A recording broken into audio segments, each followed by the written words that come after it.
So these are all the same. They all come from this triangle. So you can imagine like a decagon, like looks like this and kind of keeps on going and going, but it doesn't really matter because it's all we're gonna use this triangle for all of them. So it could have 10 sides, it could have 37 sides, doesn't matter. We're still gonna be drawing that triangle, that kind of base triangle. So let's undo the stuff. Let's just focus in on the triangle. So you can imagine the rest of the shape here that's kind of surrounding it. We got to find this angle. So this angle is going to be the central angle, 360, divided by the 10 triangles. Gives me 36. So I just found the vertex angle to be 36, and then when I drop down the altitude inside the triangle, which we call the apothem, it's going to take that 36 and it's going to divide by 2. So I know that this angle has to be 18.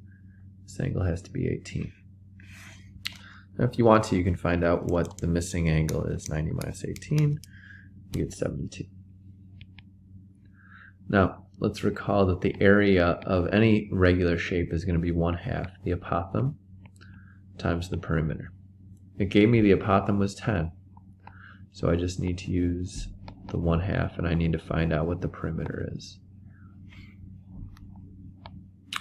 And remember, perimeter is going to be the side length times 10 because there's going to be 10 of those side lengths.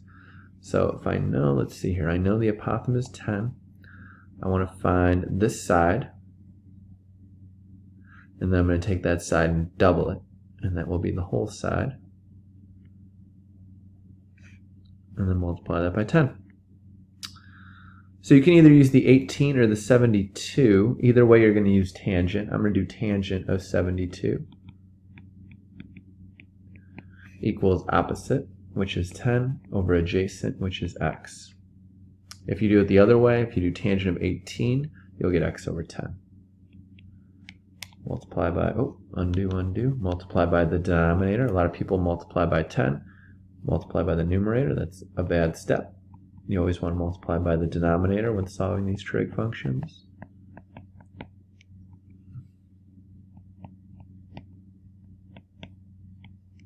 So you get x equals 10 divided by the tangent of 72.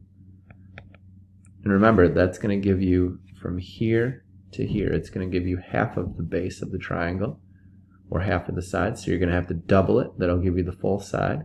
And then you're going to have to take that full side and multiply by 10 because there's going to be 10 full sides. And that'll be what you plug in for the perimeter. Good luck.